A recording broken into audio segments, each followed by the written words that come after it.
In this video, we're tackling another major annoyance for group admins, chat flooding, also known as spam. But first, if you've just landed here and you don't have a bot set up yet, you're in the wrong place. Pause this video, click the very first link in the description, and follow our comprehensive guide to deploy your own bot. It only takes a few minutes, and it's the essential first step for everything we do in this series. Once you're set up, come back and join us.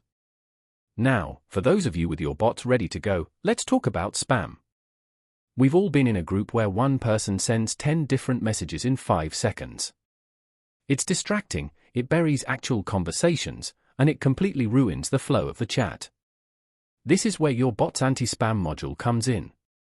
It's designed to be a smart referee, identifying users who send messages too quickly and penalizing them for it. This isn't about blocking content, it's about controlling the rate of conversation to keep things orderly.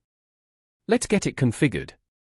You can manage the anti-spam settings as a group admin from within your group, or if you are a sudo user, you can control it from your private message chat with the bot. For this demonstration, I'll do it from my bot settings command center. The command to turn it on is simply anti-spam on. I'll type that and send it. The bot confirms that anti-spam is now active for my connected groups. So, what does this actually do? The bot now monitors the frequency of messages from each user. If someone sends more than a pre-configured number of messages in a short period, for example, more than 5 messages in 10 seconds, the bot will automatically issue a warning to that user. If they continue to spam, they will get another warning. After a certain number of warnings, the bot can be configured to automatically remove them from the group. Let's test it. I'm switching to my non-admin account. I'm going to send a series of short messages very quickly. 1, 2, 3, 4, 5, 6. And there it is. When spam is detected, all the sent messages will be deleted and the bot will send a message right in the group, warning user about spamming. This public warning is often enough to deter the behavior. Now, the bot also gives you, the admin, full control over this system.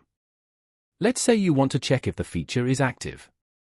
You can just type anti-spam show, and the bot will report the current status. More importantly, what if a user apologizes and you want to give them a second chance? You don't want them to be one strike away from being kicked. You can clear their warnings with the reset spam command. You must mention the user you want to reset. So, I will type reset spam and then I will mention my test user. The bot confirms that the user's warning count has been reset to 0.